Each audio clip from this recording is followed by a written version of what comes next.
Souvenez-vous, c'était en juillet 2004. Premier titre de ce journal, une jeune femme dans un RER a été agressée par 6 hommes parce qu'ils la croyaient juive. La croyant juive, ils ont dessiné des croix gammées sur son corps et ont lacéré ses vêtements. La France est sous le choc.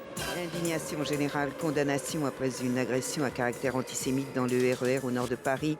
Cette agression ignoble, révoltante, continue de provoquer toute une série de réactions politiques. C'est un acte épouvantable. De tels actes sont inadmissibles. Ça ne doit pas exister. C'est la France qui est visée à travers ces actes ignobles. L'antisémitisme est une honte. La France est comme un des rares pays d'Europe qui ait donné des enfants à déporter aux Allemands. Il faut que le courage soit plus rapide que la violence. Et à ce moment-là, nous donnerions au monde et aux Français une image de cohésion nationale face à ces actes ignobles.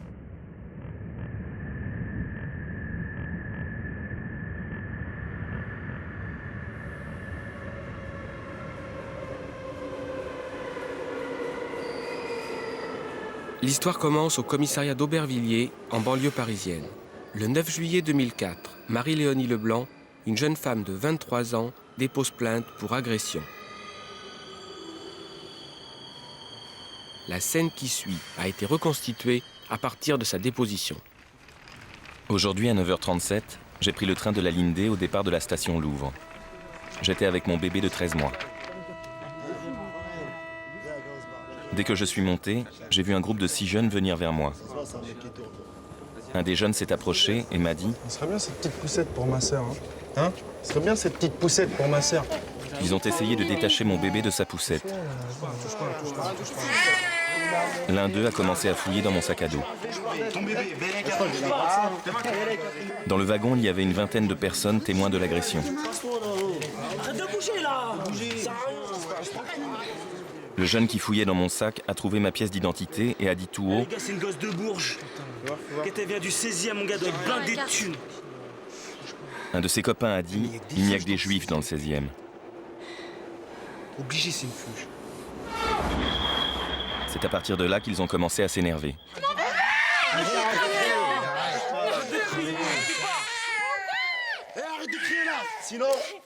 Ils ont commencé à me griffer le visage.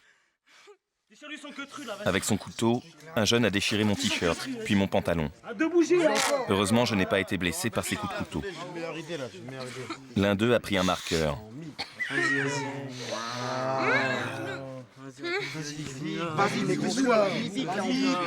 Pendant qu'il dessinait sur mon ventre, un autre a dit « Tu vas nous laisser un souvenir ». Il m'a coupé une mèche de cheveux. Juste avant de descendre, ils ont fait tomber la poussette par terre. Ils m'ont dit « T'as pas intérêt à porter plainte parce qu'on sait où t'habites. »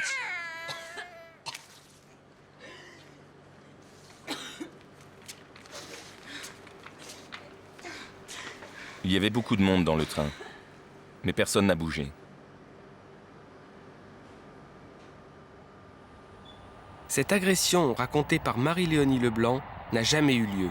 Ce n'était qu'un mensonge, une fiction. Durant 2 jours, politiques et médias ont pourtant voulu croire à cette histoire. Qui a pris la responsabilité de faire de ce fait divers, de cette affabulation, le symbole de la violence des banlieues?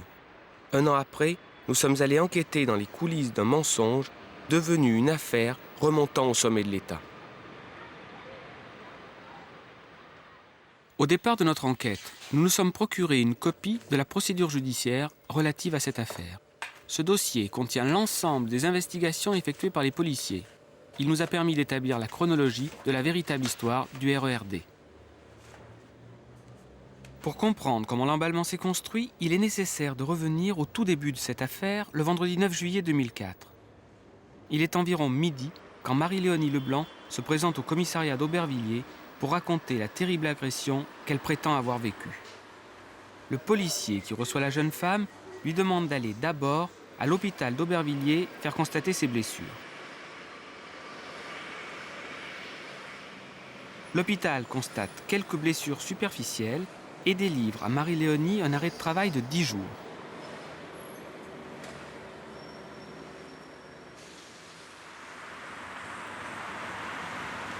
En début d'après-midi, la jeune femme retourne au commissariat d'Aubervilliers. Cette fois, elle est entendue par un policier. Le procès-verbal de sa déposition ainsi que le certificat médical constituent les premiers éléments du dossier.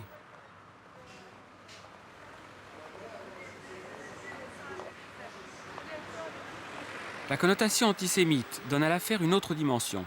Dès la fin d'après-midi, le procureur de la République de Pontoise retire l'enquête aux policiers d'Aubervilliers pour la confier à la police judiciaire de Versailles sous la direction du commissaire Jean Espitalier. Le dossier est très simple. Il contient le procès-verbal de plainte qui a été reçu par un gardien de la paix du commissariat d'Aubervilliers, qui a été reçu au cours de l'après-midi même. Et il contient également 2 certificats médicaux qui ont été délivrés par un médecin du service des urgences d'une clinique d'Aubervilliers. Voilà tous les éléments que nous avons au départ.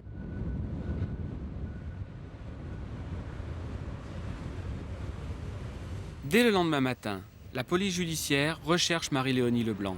Elle est injoignable. À son domicile, porte close.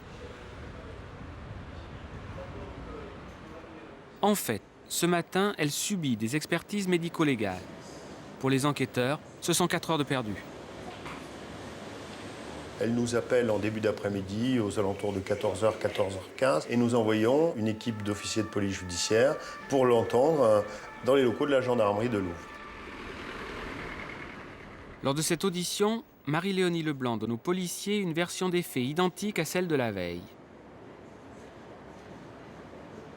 Et pourtant, à ce moment-là, un détail intrigue les enquêteurs. La deuxième audition nous apporte quand même un élément, je ne dirais pas troublant, mais différent et qui retient notre attention dans la mesure où l'on s'aperçoit qu'il s'agit d'une agression qui a vraiment duré dans le temps. Un temps qui va durer entre pratiquement le moment où elle est rentrée dans la rame, à Louvres, et le moment où les agresseurs vont quitter la rame à Sarcelles. Donc, cette narration des faits retient quand même notre attention. Vous touchez pas mon bébé.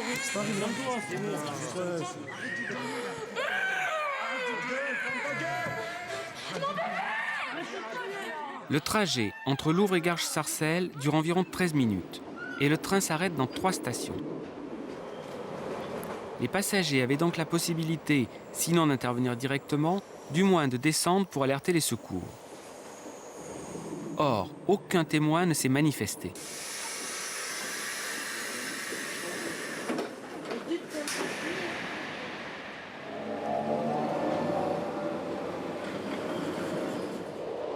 Le samedi après-midi, sur le terrain, les policiers travaillent encore à l'abri de toute pression médiatique. Ça ne va pas durer. L'information d'une agression dans le RER est déjà arrivée aux oreilles des journalistes de l'AFP. L'agence France-Presse, l'AFP, est une entreprise publique dont le fonctionnement est comparable à celui d'un journal classique. En revanche, les journalistes ne rédigent pas des articles, mais des dépêches qui sont envoyées de façon continue sur les ordinateurs de tous les abonnés, essentiellement les quotidiens, les magazines, radios et télévisions. Dans l'affaire du RERD, le journaliste de l'AFP en poste à Versailles, Jean-Claude Pirette, est le premier alerté. Comment s'est construite cette dépêche? Comment est-ce que vous avez recueilli les informations? Le samedi 10 juillet, vers 15h, on a appris par un informateur qui avait une source judiciaire que la veille, une femme s'était fait agresser dans le RERD avec son enfant et qu'on lui avait tracé des croix gammées sur le ventre, au moins une croix gammée sur le ventre, et qu'on lui avait coupé une mèche de cheveux avec un couteau. Et à ce moment-là, vous ne décidez pas malgré tout de faire une dépêche? Non. Pourquoi? Non, parce que c'est... Alors c'est vrai que c'est une agression dans un moyen de transport, avec des croix gammées certes, mais on n'a pas le lien avec une agression antisémite. Donc on ne peut pas, comme ça, envoyer une dépêche pour dire qu'il y a eu une agression, des gens ont dessiné des croix gammées, puisque tout le monde se demandera pourquoi des croix gammées. Plusieurs journalistes de l'AFP à Versailles et à Paris sont mobilisés pour obtenir des précisions. L'information est validée en fin d'après-midi. L'AFP considère alors ses sources suffisamment fiables pour faire partir la première dépêche. Il est 19h42. Particularité, elle ne porte pas la mention « urgent », ce qui, dans le jargon de l'agence, signifie que cette information n'est pas prioritaire.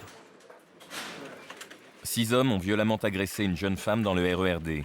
Les 6 agresseurs, d'origine maghrébine et armés de couteaux, ont coupé les cheveux de la jeune femme accompagnée de son bébé de 13 mois, puis ont lacéré son t-shirt et son pantalon, avant de dessiner au feutre noir 3 croix gammées sur son ventre. La nouvelle n'est alors reprise nulle part, ni dans les journaux télé de 20 h, ni dans les radios. 2 heures plus tard, tout change. Dominique de Villepin, ministre de l'Intérieur, envoie un communiqué à l'AFP. La dépêche est immédiatement diffusée dans toutes les rédactions. Cette fois, elle porte la mention « urgent ». Le ministre de l'Intérieur, Dominique de Villepin, a condamné samedi avec la plus grande fermeté l'agression ignoble d'une jeune femme que ses agresseurs croyaient juive. Monsieur de Villepin a précisé dans un communiqué du ministère de l'Intérieur qu'il avait donné instruction au service de police de retrouver les auteurs dans les plus brefs délais.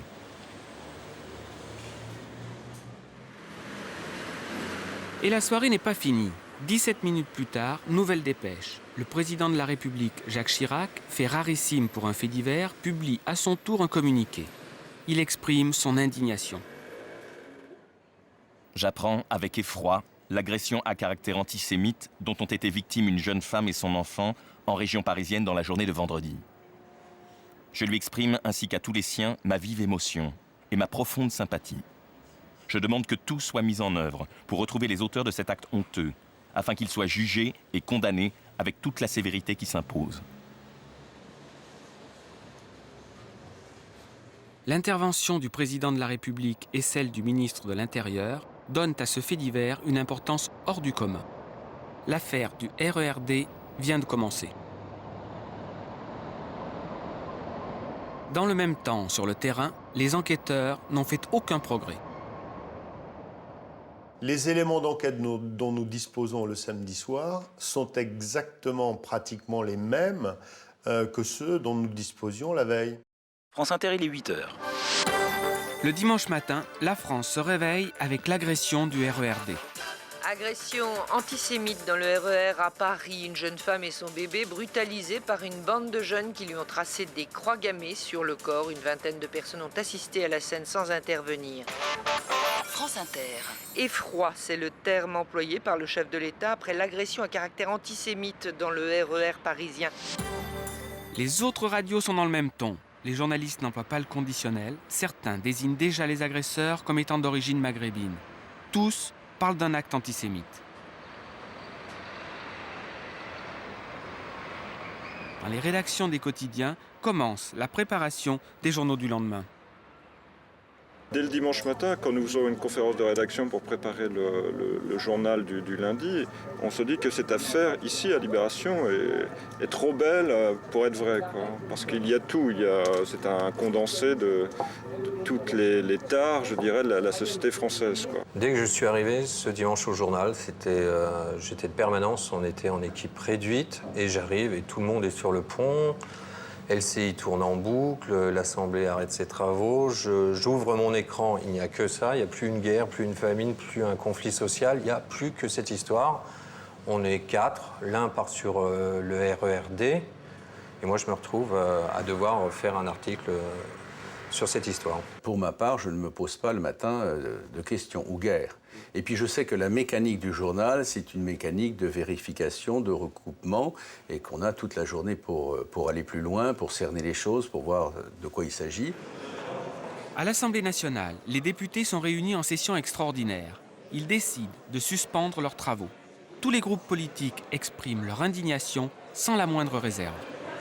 L'acte qui s'est perpétré est un acte particulièrement ignoble. C'est un acte d'une violence antisémite absolument invraisemblable. Il ne peut pas y avoir dans notre pays de lieux comme les trains de banlieue, de quartiers, de non-droit. Il faut donc prendre un certain nombre de dispositions qui n'ont pas été prises aujourd'hui ou pas suffisamment. La haine, l'antisémitisme, le racisme, la xénophobie sont probablement, et à coup sûr, certainement, les pires dérives mortelles pour notre démocratie. Dérives mortelles.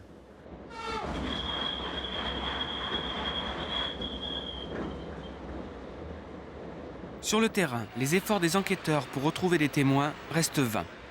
Les journalistes ne recueillent pas davantage d'informations.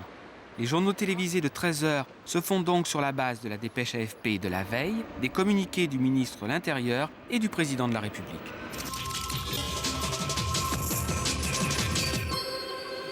Madame, Monsieur, bonjour. Commençons ce journal par cette terrible agression antisémite. Dans un RER, une jeune femme a été prise à partie par 6 hommes armés de couteaux. Ils la croyaient juive. Dans l'actualité de ce dimanche, une agression antisémite dans le RER. 6 hommes armés de couteaux s'en sont pris à une jeune femme vendredi matin. Jacques Chirac fait part de son effroi et demande que tout soit fait pour punir les agresseurs. Jacques Chirac a exprimé son effroi et réclame la vérité. Il était très choqué de ce qui lui était arrivé, évidemment. Sur LCI, un autre membre du gouvernement vient donner un crédit supplémentaire à l'histoire de Marie-Léonie. Qu'elle n'a pas comprise, bien sûr. Nicole Gage, secrétaire d'État aux droits des victimes, a discuté avec la jeune femme au téléphone et lance un appel à témoins. C'est dire en présence d'un certain nombre de témoins. Cette jeune femme nous explique qu'elle a été victime de cette agression devant plusieurs témoins, qui donc ne se sont pas manifestés, ne se sont pas portés à son secours, et depuis devraient pouvoir prendre contact avec les services de police pour donner des signalements.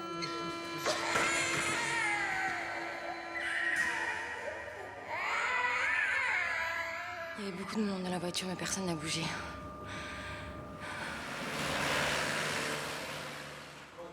Les enquêteurs sont désormais soumis à la pression des médias, des politiques et de leur hiérarchie. Ils décident d'entendre, une fois de plus, Marie-Léonie Leblanc. On remet en position la victime et on voit si les déclarations qu'elle fait, qui viennent à la suite de celles que l'on a déjà prises, eh bien, nous permettent de mettre au point un scénario crédible, un scénario possible. Est-ce qu'il n'y a pas déjà, à ce moment-là, des impossibilités flagrantes? Plusieurs éléments sont troublants. La jeune femme parle d'agression au couteau, mais ses plaies restent très superficielles. Les enquêteurs remarquent également que les croix gammées relevées par les médecins ont été dessinées à l'envers. De leur côté, les journalistes cherchent eux aussi. Il y a une journaliste qui refait le trajet dans le RER et qui interroge les gens qu'on peut interroger le dimanche. C'est ça aussi le problème, c'est que c'est un dimanche, donc, mais elle s'arrête dans les gares et va voir les gens au guichet qui relaient l'idée que, semble-t-il vrai, qu'il y a beaucoup d'agressions et de violences sur cette ligne. Les gens de la SNCF que je joins me disent qu'il y a beaucoup d'agressions sur cette ligne. Bon. Donc on est dans un climat de violence sur cette ligne. Voilà. Nous allons faire ce qui s'appelle une enquête de voisinage. Nous allons rechercher des témoignages. Nous allons sur le terrain et questionner les gens. Qu'est-ce que vous apprenez? Alors d'abord, c'est une opération d'envergure, puisque elle va se tenir entre 17h et 21h, et elle va quand même mobiliser 83 policiers. Qu'est-ce que vous apprenez? Eh bien, ce soir-là, nous n'apprenons rien. Qu'est-ce que tu apprends au fil de la journée?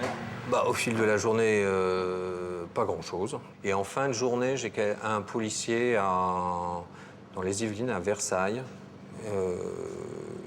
Moi, je me souviens, je lui dis, mais ça repose sur quoi? Il me dit, sur les déclarations de la fille. Je lui dis, mais simplement sur ces déclarations et des constatations qu'on a faites. Je lui dis, mais quoi comme constatation? Il me dit, on a vu des vêtements, il y a des croix gammées, et puis il y a aussi le certificat médical. Bon, et je lui dis, bon, mais ça tient debout. Il me fait, soyez prudents, c'est tout ce qu'il me dit. En fin d'après-midi, les journalistes, comme les enquêteurs, n'ont pas recueilli le plus petit élément concret. À 20h, l'indignation est pourtant à son paroxysme.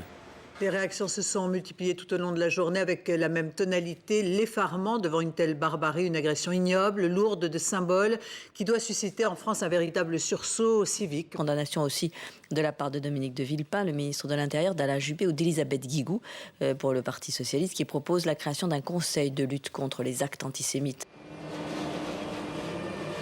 Ce dimanche soir, les policiers entendent le premier témoin autre que Marie-Léonie Leblanc. Ils mettent la main sur un des 2 guichetiers présents le vendredi matin en gare de Sarcelles. Ils déclarent ne pas avoir vu la jeune femme, ni même être au courant d'une quelconque agression. À ce moment-là, En dépit de tout le travail qui a été fait, eh ben, nous n'avons pas avancé d'un pas. Nous en sommes toujours au même point. Dans la soirée, l'espoir renaît. Les policiers trouvent enfin le technicien de la SNCF capable d'exploiter les enregistrements des caméras de surveillance des gares de Louvre et de Sarcelles. Le reste de la nuit est consacré au décryptage des images d'une centaine de caméras. Dans les quotidiens, ce dimanche soir, c'est le moment où se décident les titres des premières pages du lendemain. Alors même que les journalistes n'ont pas recueilli la moindre information, comment les journaux peuvent-ils rendre compte de l'affaire? Nous, on a passé notre journée du dimanche à chercher quelque chose qui puisse mettre en doute cette version. À partir du moment où on ne le trouve pas, qu'est-ce qu'on peut faire? Encore une fois, le lundi matin, dire à nos lecteurs, voilà, nous on ne croit pas à cette affaire, mais on n'a absolument aucun élément pour vous expliquer pourquoi. J'ai des doutes, mais j'ai aucune preuve que ça soit faux. Moi j'ai des doutes et je dis à mon journal, on n'est pas obligé d'en faire trop gros. Et quand je dis ça, on me dit qu'il n'y a rien d'autre à mettre en une. La décision de principe est prise, c'est a priori, comme on dit, on va, dans le jargon du journalisme, monter sur cet événement avec gravité et ampleur, pour en faire d'ailleurs, ce qui sera la traduction, le lundi matin, la manchette, comme on dit, et donc les deux premières pages du journal. Le lundi matin, à la une de tous les journaux, un seul événement, l'affaire du RERD. Aucun ne fait preuve de prudence, exprime les doutes qui pourtant existent dans certaines rédactions. Les éditorialistes s'emparent eux aussi de ce fait divers et lui donnent une nouvelle dimension. Je prends une petite précaution oratoire, effectivement, lundi matin dans la chronique, pour dire... Pour l'instant, ce qu'on sait de cette agression nous permet de dire que, sauf que je fais quand même 2 minutes pour parler du racisme en France, de l'antisémitisme, etc.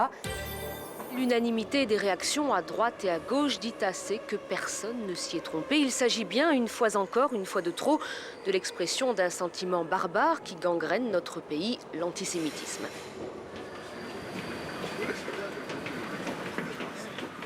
Quand la haine fait son métier de haine sans être inquiétée, tranquillement, injure et l'âme sortie, quand la bêtise fait son métier de bête, il faut alors que les mots fassent leur métier de mots, qu'ils fassent mouche comme des projectiles, qu'ils ne fassent pas peur. N'ayons donc pas peur des mots. Vendredi, dans le RERD, une jeune femme devenue juive pendant 13 minutes, sous le regard féroce de 6 agresseurs, a été victime de méthodes de nazis. Ils se sont jetés sur une jeune femme parce qu'elle était en face d'eux, parce que la violence les fascine, parce qu'ils se considèrent comme des militants de quelque Hamas, c'est-à-dire la forme la plus moderne de l'antisémitisme. L'événement, qui s'inscrit dans une longue liste de secousses comparables, est révélateur. Les petits-enfants du Maghreb veulent participer à leur manière à la lutte des Palestiniens. La voyageuse du RERD a soudain incarné l'ensemble des Israéliens. La haine est en train de franchir la Méditerranée. Les policiers entament quant à eux une 3e journée d'enquête qu'ils espèrent décisive. Ils comptent pouvoir enfin trouver des témoins directs. À l'heure où l'agression se serait produite, plusieurs centaines de policiers déboulent ainsi dans le RERD. On est dans le métro, avec le service régional de la police des transports. Et là, on va rechercher des témoins. En fait, nous avons trouvé un témoin. Là, je rencontre les policiers, qui étaient là en train de poser des questions à tout le monde. Et arrivé à moi, là, je leur ai dit oui, je connais la fille, je l'ai aperçue le vendredi, quand ça s'est passé, quoi. Qu'est-ce que vous avez vu le vendredi matin, au moment des faits présumés? Le vendredi matin, j'étais en train de descendre et je l'ai vue à l'arrêt de bus, là où je suis, en train de pleurer avec un enfant et une poussette. Donc, comme elle était en train de pleurer et tout, désespérément, je suis parti la voir. Je lui ai demandé qu'est-ce qui s'est passé, elle voulait pas répondre, j'ai demandé si elle avait besoin d'aide, de l'argent, si j'appelais les gendarmes, quoi que ce soit. C'est ça que j'ai raconté aux policiers le lundi matin. Mais moi, je l'ai aperçue à 9h30. J'ai pris le train tout seul à 9h37. Et elle a dit qu'elle s'est fait agresser à 10h à la gare de Garges. Et tandis qu'à 10h, t'es toujours à la gare de Louvre. Le témoignage de Jean Valoise est capital. Il contredit Marie-Léonie, qui affirme avoir été agressée sur le chemin entre Louvre et Sarcelles. Selon lui, à l'heure dite, elle se trouvait toujours en gare de Louvre. Mais ils vous ont cru le lundi matin? Vous avez eu l'impression qu'ils vous ont cru, vous, quand vous avez témoigné? Oui, ils m'ont cru parce qu'ils m'ont dit, pour eux aussi, c'était impossible. Ils ont dit comment ça se fait qu'à 10h du matin, on reprend le train, il y a du monde dans le train. Les gens, les mêmes personnes qui étaient là dans le train n'ont rien vu, n'ont rien assisté. C'est pas normal. Les témoignages s'accumulent. Un autre employé de la gare de Sarcelles, sur place le vendredi matin, est à son tour interrogé par les policiers. Je leur ai expliqué les procédures que nous avons. C'est-à-dire si en cas d'agression, nous contactons les personnes concernées, nous faisons des fiches de signalement, des dossiers d'accidents. Donc il y aurait dû avoir du concret, il y aurait dû avoir des pièces, voilà, des formulaires, un suivi. Non, il n'y a rien eu du tout. Le lundi, en fin de matinée, arrive le résultat de l'analyse des images des caméras de surveillance. Sur les bandes, il n'y a rien. Le visionnage des enregistrements vidéo ne nous permet pas de voir sur le quai de la gare de Sarcelles un groupe de 6 ou 7 individus de type africain ou maghrébin qui descendent de ce train. Pas d'agresseur à la gare de Sarcelles, mais surtout pas de Marie-Léonie et sa poussette dans la minuscule gare de Louvre. La version du témoin Jean Valoise est confirmée. Et la preuve définitive arrive aux enquêteurs quelques minutes plus tard. Les policiers récupèrent les relevés du téléphone portable de Marie-Léonie Leblanc. Ces documents prouvent qu'à l'heure de l'agression, la jeune femme a passé ses appels depuis la gare de Louvre. Ils prouvent qu'elle n'a jamais pris le RERD. Il est environ 12 heures. Les policiers ne connaissent pas encore tous les détails, mais ils ont désormais la certitude que l'histoire de Marie-Léonie Leblanc ne s'est pas déroulée comme elle le prétend. L'information n'est visiblement pas remontée à Matignon, car au journal de 13h, le Premier ministre, silencieux jusque-là, décide de communiquer à son tour. J'appelle au courage citoyen pour que nous puissions tous résister à cette circulation dans la société de la violence. Il faut que le courage soit plus rapide que la violence. Et c'est pour ça que chacun doit avoir conscience que ce qui est arrivé à cette jeune maman peut arriver à toutes les mamans, peut arriver à tous les enfants. Dans les heures qui suivent, dirons-nous, tout le schéma qui nous avait été décrit par Marie-Léonie Leblanc s'effondre. On sait très bien que si agression il y a eu, eh bien cette agression ne s'est pas produite dans le RER comme Marie-Léonie nous l'a décrite. Donc elle a menti. Elle a menti. Marie-Léonie Leblanc avoue son mensonge aux policiers dans les 24 heures qui suivent. 2 jours plus tard, la France découvre à la télévision celle que les médias surnomment déjà la mythomane du RER. Je suis profondément désolée de tout ce qui est arrivé par ma faute. Je présente mes excuses à Monsieur le Président de la République, à Madame Nicole Gage et aux personnes qui ont manifesté leur soutien sur mon mensonge. Il aura fallu seulement 3 journées d'enquête au service de la police judiciaire de Versailles pour résoudre le fait divers le plus médiatisé, le plus politisé de ces dernières années. Pourquoi les médias, malgré le peu d'informations dont ils disposaient, n'ont-ils, eux, fait preuve d'aucune prudence? Dans l'affaire du RERD, le lundi, comme tout le monde, comme toute la presse, vous avez démarré très fort. Quels éléments disposiez-vous à l'époque pour faire aussi fort? On avait plusieurs témoignages d'autorités policières et d'autorités politiques qui concordaient. Et donc on pensait que plusieurs sources policières et politiques se recoupant, on avait vérifié l'information. J'étais très prudent. J'ai passé mon temps à dire il ne faut pas en faire trop. Et ça s'est terminé en fin de journée parce que je m'ouvrais de mes doutes à la personne qui était chargée de l'édition ce jour-là, qui me dit, je me souviens de sa formule, on est couvert par Chirac. Ce qu'il voulait dire par là, c'est qu'à partir du moment où le ministre de l'Intérieur, le président de la République, toute l'Assemblée nationale, toutes les associations, tout le monde a parlé, c'est impossible de freiner. De fait, c'est le président de la République qui valide, en quelque sorte, cette agression. Et puis le président de la République, c'est a priori un des hommes les mieux informés de France. Vous avez suivi, la presse a suivi, la classe politique comme un seul homme. Non, on n'a pas suivi la classe politique comme un seul homme. D'abord, attendez, Excusez du peu, le ministre de l'Intérieur en exercice et le président de la République, quoi qu'on pense du ministre de l'Intérieur et quoi qu'on pense du président de la République, ont crédibilisé par leur réaction formelle la véracité des faits. C'est quand même énorme comme histoire. Et puis on a suivi, ah voilà. Les journalistes ont effectivement suivi Dominique de Villepin et Jacques Chirac. Se pose alors la question, le samedi soir, lorsqu'ils choisissent de communiquer, de quelles informations disposent le ministre de l'Intérieur et le président de la République? Pour voir clair, il faut revenir au samedi soir et à la première dépêche AFP. Je comprends qu'on puisse se dire, mais comment ils ont pu croire une chose pareille? Elle a menti. Dérive mortelle.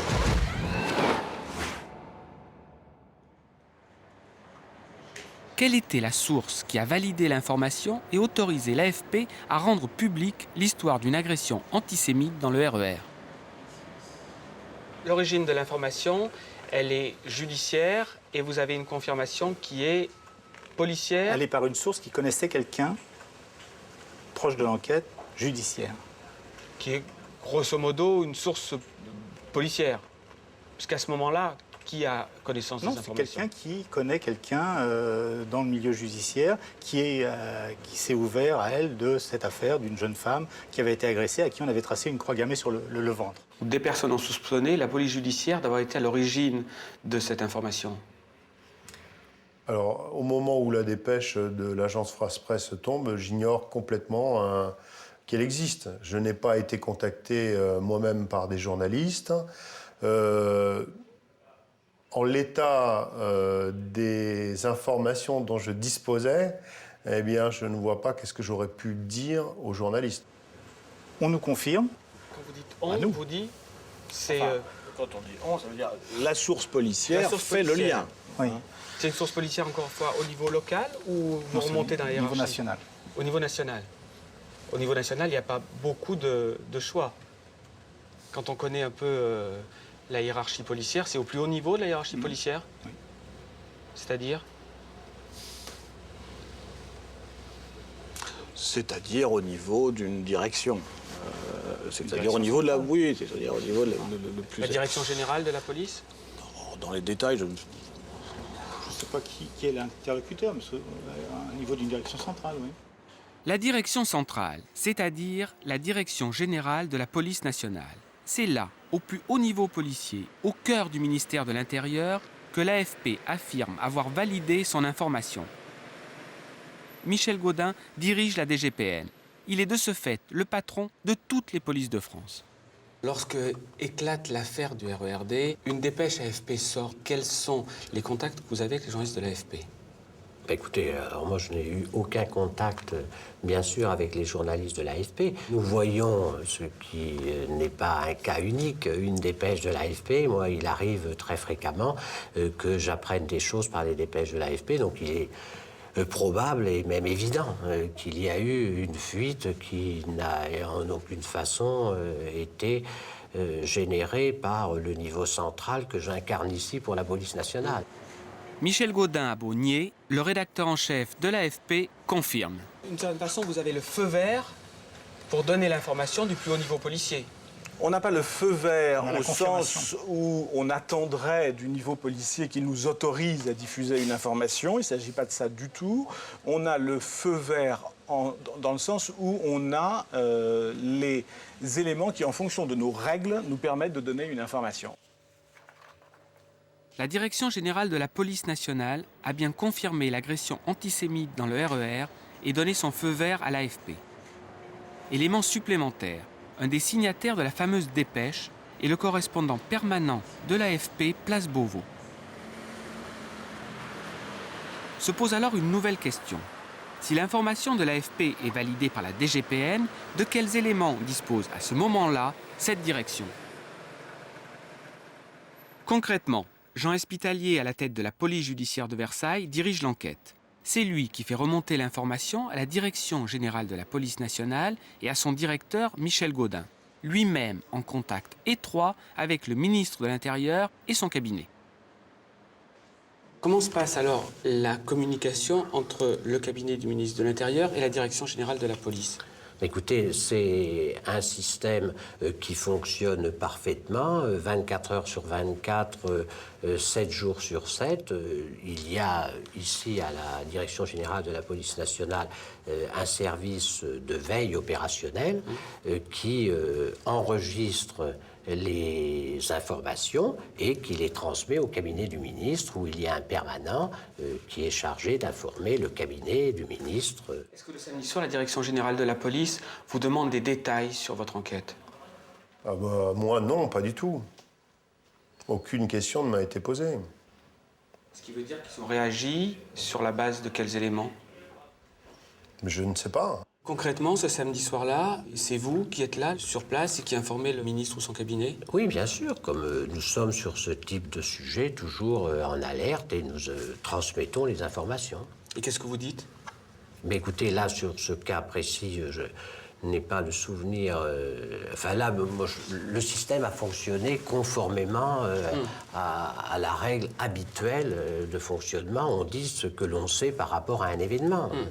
Moi, je pense que le ministre de l'Intérieur, le cabinet du ministre de l'Intérieur, comme le cabinet du directeur général de la police nationale, eh bien, a pu savoir ce que l'on lui a donné au moment où on détenait des informations.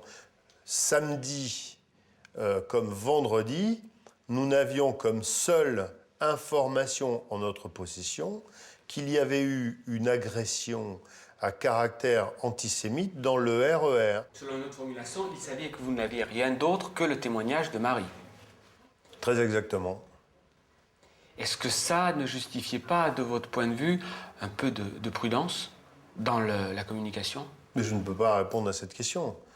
Je ne peux pas répondre à cette question. C'est ma responsabilité à moi se situe exclusivement au niveau de conduire une enquête et d'en informer à la fois ma hiérarchie, dans les termes que je viens de vous dire, et le procureur de la République, en fonction de sa mission, qui est une direction juridique de l'enquête et de contrôle des officiers de police judiciaire.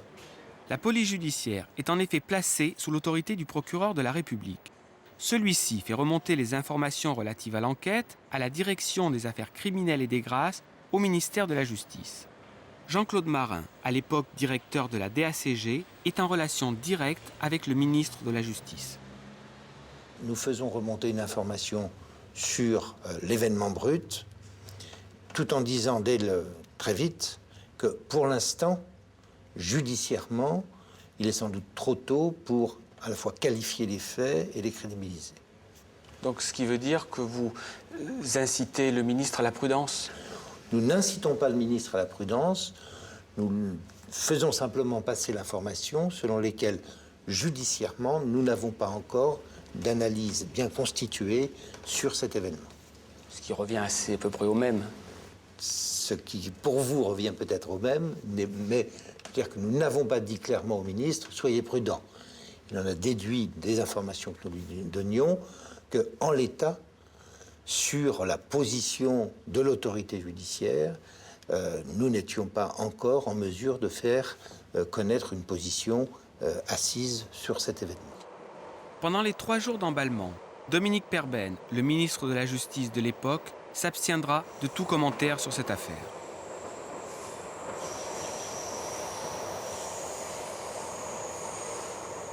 Le vendredi 9 juillet 2004, il ne s'était rien passé dans le RERD. Le samedi soir 10 juillet, pourquoi Dominique de Villepin a-t-il choisi de communiquer sur la base des seules déclarations de Marie-Léonie Leblanc et d'un dossier judiciaire qu'il savait vide? Aujourd'hui Premier ministre, Dominique de Villepin n'a pas souhaité répondre à nos questions. Les membres de son cabinet n'ont pas voulu, eux non plus, s'exprimer.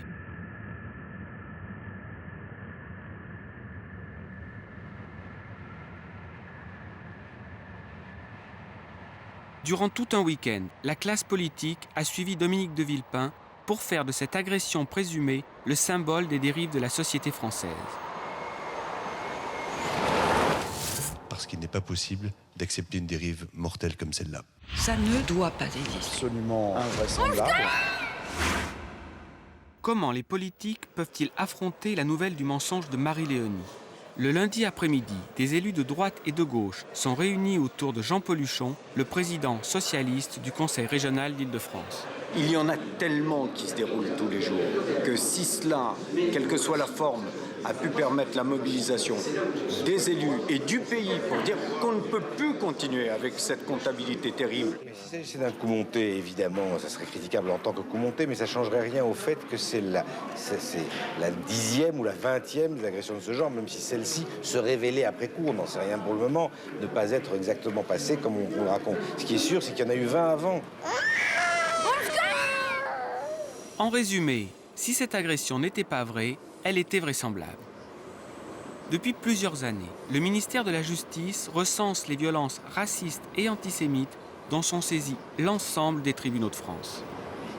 Nous tenons un compte très précis, non seulement des faits qui sont répertoriés principalement comme racisme et comme raciste ou antisémite, mais également de tous les faits aggravés par le racisme ou l'antisémitisme, les violences, les agressions, les vols, Bon.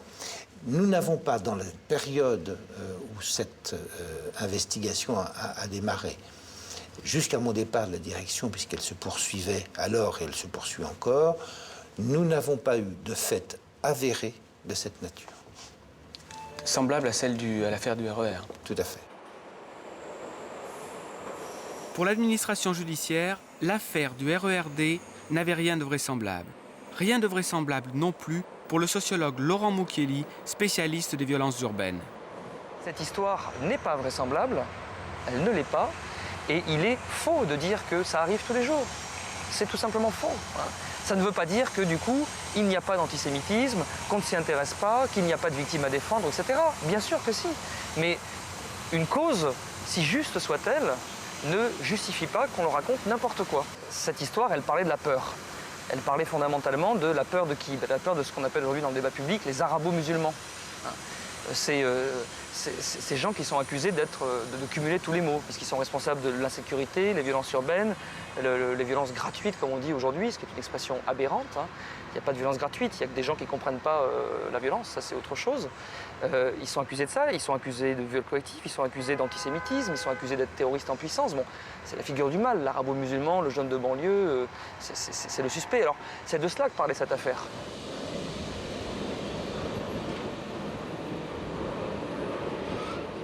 Dans un premier temps, le premier mouvement, c'est mais c'est horrible, c'est abominable cette agression. Mais une fois qu'on a effectivement découvert le poteau rose, qu'on a découvert que c'était faux, il eût été important de la part des politiques de dire bon, tout ce que nous avons dit sur cette lâche agression épouvantable et la lâcheté des Français, nous le retirons. Car finalement, nous n'avions pas de raison. Nous n'avions pas de raison de les accuser, d'accuser les Français lâches dans le métro et d'accuser des jeunes de banlieue de faire des agressions qu'ils n'ont pas faites. Voilà. Je crois que là, il faudrait que chacun dise ce qu'il a à dire en toute honnêteté, et je dirais en toute franchise, quoi. Il faut savoir reconnaître ses erreurs, c'est tout. Je suis profondément désolée de tout ce qui est arrivé par ma faute. Je présente mes excuses à Monsieur le Président de la République, à Madame Nicole Gage et aux personnes qui ont manifesté leur soutien sur mon mensonge. Le 26 août 2004, Marie-Léonie Leblanc a été condamnée à une peine de 4 mois de prison avec sursis pour dénonciation de délits imaginaires. Les médias, eux, se sont empressés de tourner la page. Alors attendez, là vous me prenez de court. Est-ce qu'on a fait un mot d'excuse? On a fait bien mieux que ça. On a tout raconté, tout décortiqué.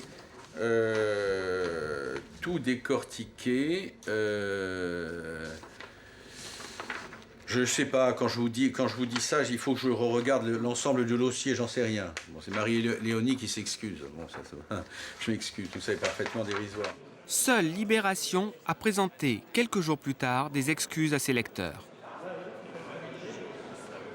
Du côté des politiques, la plupart de ceux qui s'étaient exprimés au moment des faits ont refusé de nous rencontrer.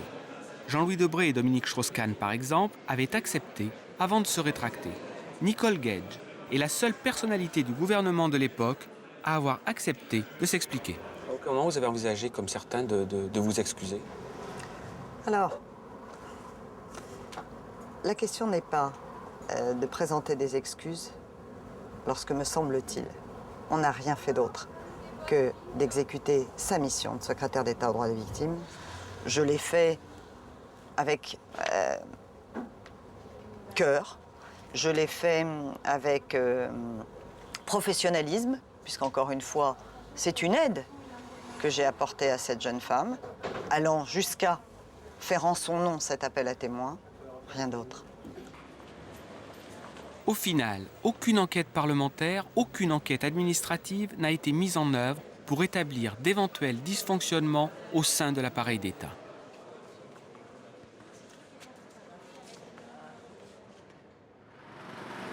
Nous avons aussi contacté l'Élysée. La présidence de la République nous a fait savoir qu'une entrevue avec le chef de l'État était impossible. Mais nous avons été renvoyés très officiellement aux déclarations de Jacques Chirac le 14 juillet 2004, 2 jours après le week-end de l'affaire. C'est une affaire regrettable à tous égards. Mais je ne regrette pas. Il peut y avoir naturellement toujours des situations de manipulation qui sont, je dirais, les séquelles de ce mauvais climat qu'on laisse se développer ou qui s'est développé. Eh bien, quand il y a manipulation, il faut tout simplement que le manipulateur soit sanctionné avec toute la rigueur de la loi.